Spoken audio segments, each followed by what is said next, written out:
Bienvenue à Vannes par un 29 décembre où ça caille grave.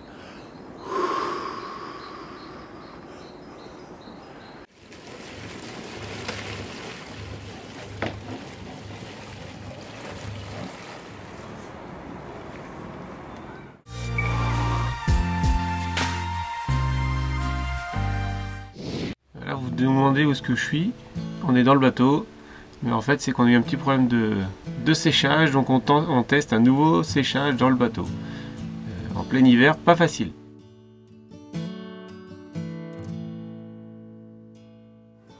Bah, qu'est-ce que c'est ça, Aurélien? On est quel jour aujourd'hui? On est presque le jour de Noël, donc on peut dire que le Père Noël est passé. Et on vient de recevoir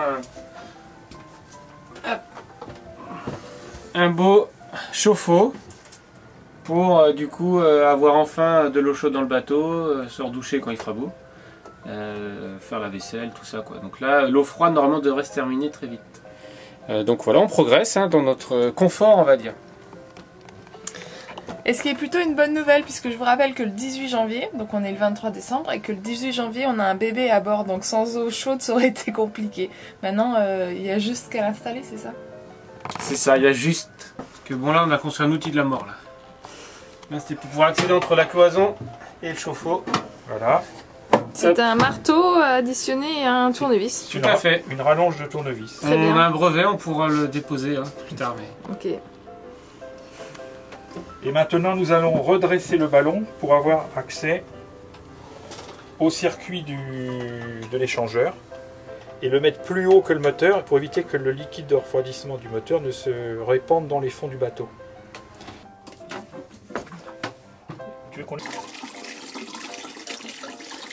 Maintenant on va permuter, on va déboîter sur de l'ancien et rebrancher sur le nouveau. L'arrivée d'eau froide elle est en bas là. Et elle est un peu plus basse que le précédent ballon, donc elle va venir un peu au niveau de la varangue.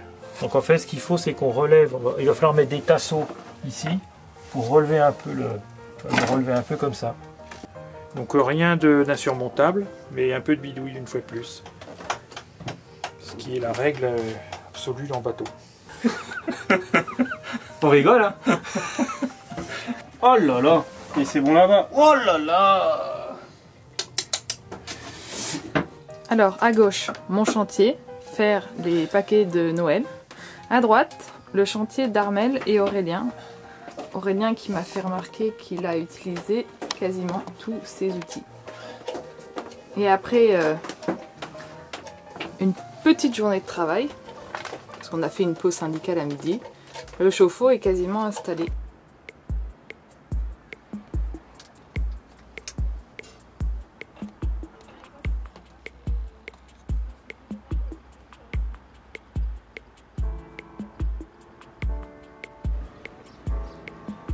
Et bien là, je m'apprête à refaire une mousse avec la mousse du fond de la cabine. Parce qu'à l'avant, malheureusement, le lit devient trop mou.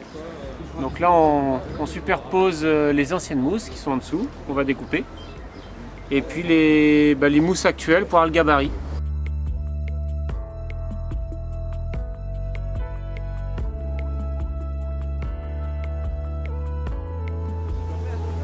Et voilà! Alors sur le bateau, tout est vraiment sur mesure. Donc parfois quand on peut bricoler soi-même et récupérer des vieilles mousses, c'est pas mal. Là Aurélien par exemple est obligé de couper en biseau la vieille mousse pour qu'elle s'adapte à la nouvelle. C'est à peu près bon. On va essayer ça ce soir. On dort sur un nouveau lit ce soir et puis si ça marche demain... Eh ben on valide et on recollera pour de vrai.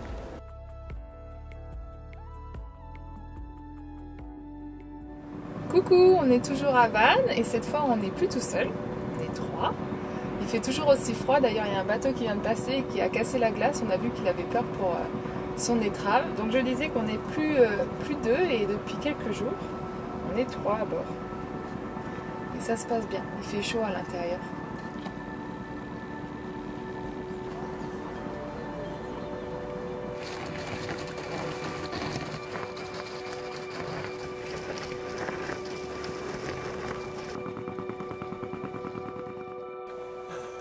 Je prévois la commande du cordage. Donc du coup, j'utilise mon temps de gardien de notre cher petit Naël, notre nouveau-né, pour pendant la sieste faire mes petites commandes. Voilà. Alors on est sur le bateau du voisin, David, qui nous accueille pour un atelier Open CPN avec les voisins du ponton, puisqu'on est là, le bateau Maloya, et puis on a Léo qui est à bord aussi, qui prépare son tour du monde, qui a seulement 24 ans si je ne me trompe pas, donc c'est un ponton de voyageurs et on a besoin de cartes pour naviguer, donc comme on n'est pas du tout des pros de l'informatique, David nous aide.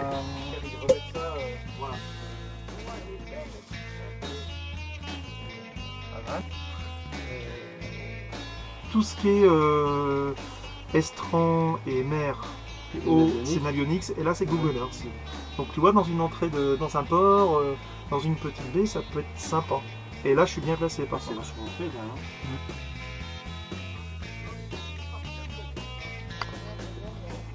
C'est très important la convivialité. Il t'a fallu longtemps, David, pour comprendre comment ça marchait OpenCPN? Quelques semaines quand même. Combien? Oh, ça doit faire 1 mois et demi que j'y travaille. Je cherche sur les forums, j'expérimente, je navigue un peu. Et pourquoi tu as choisi ce logiciel? Parce que dans un premier temps il est gratuit, et puis l'état d'esprit des développeurs, qui sont une grande communauté de navigateurs et d'informaticiens. Donc c'est un ensemble de personnes assez extraordinaires qui travaillent pour le bien-être de tout le monde. Voilà.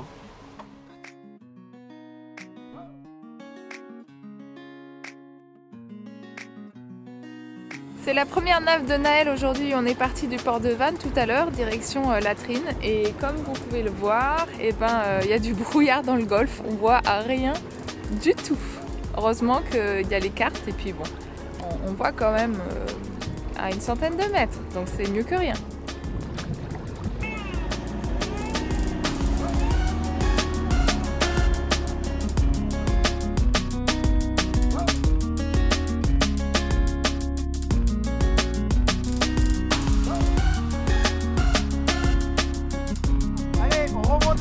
Allez, allez,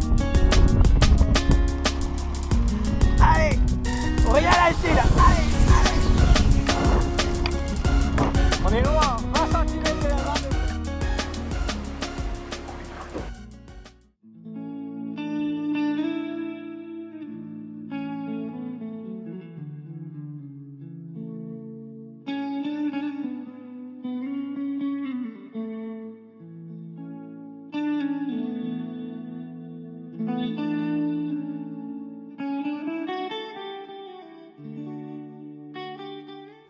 En route pour Etel, Naël a bientôt 3 mois, dans 12 jours, puisqu'aujourd'hui on est le 1er avril, avec un bateau qui a une coque propre qu'on a rénové, un nouvel enrouleur, l'été a été posé.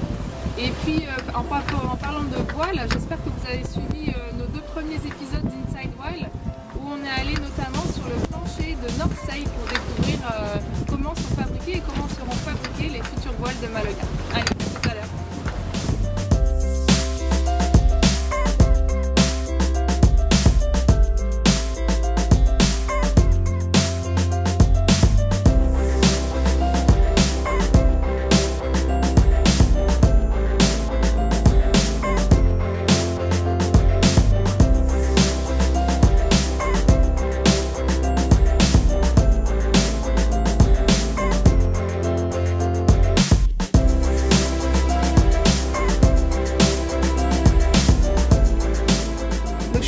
De Maloya, on est en train de passer Groix et je profite de me prendre en vidéo quelques secondes pour vous parler quand même de notre vie à bord avec Naël.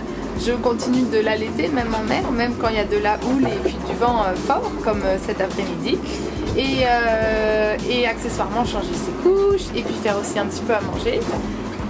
Parce qu'en fait Aurélien, les 2-3 premiers jours, il est plutôt malade à l'intérieur, alors que dehors il n'y a pas de problème, comme vous avez pu le voir à l'instant. Mais moi du coup il faut que je fasse tout ça. En général je suis pas malade vraiment, Mais là tout à l'heure quand même, ça fait un moment qu'on n'a pas navigué avec ce genre de petites conditions. Et j'avais les molaires qui baignaient dans la salive comme on dit. Ouais, c'est pas très glamour mais en gros ça veut dire que j'avais presque la gerbe. Du coup il a fallu que je mette Naël vite fait dans son transat, que j'enfile le ciré, que je ressorte. Et puis bon, à peine je suis sortie, ça s'est tout de suite arrêté. Mais c'est vrai qu'on reste maman, même quand on a un léger mal de mer et qu'il fait, voilà, qu'il y a du vent et qu'il y a un peu de houle, quoi. Mais on doit quand même continuer d'allaiter son petit, donc c'est bien. Ça nous permet de sortir de sa zone de confort. Et puis là, vous voyez, ça va, j'arrive à parler, à fixer mon objectif alors que ça secoue tranquillement.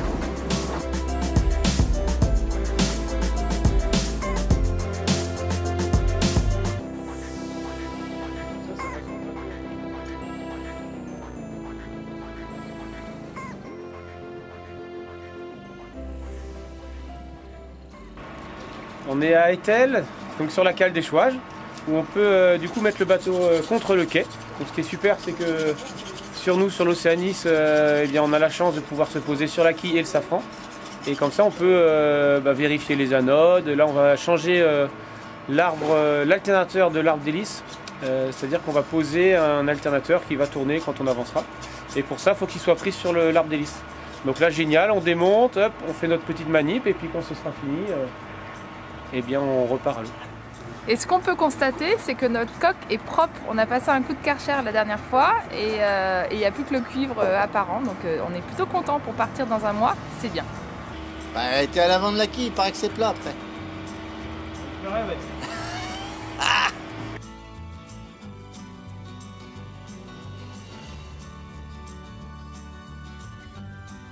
Là on vient de mettre bien la poulie. Après avoir enlevé l'arbre d'hélice, maintenant il va falloir caler la courroie. On vous conseille de mettre une deuxième courroie au cas où ça casserait. Et puis il y a le câble d'embrayage là qui est sur notre gauche là, qui va faire écarter un petit peu. Donc à vérifier aussi de votre côté si vous n'avez pas cette manip à faire.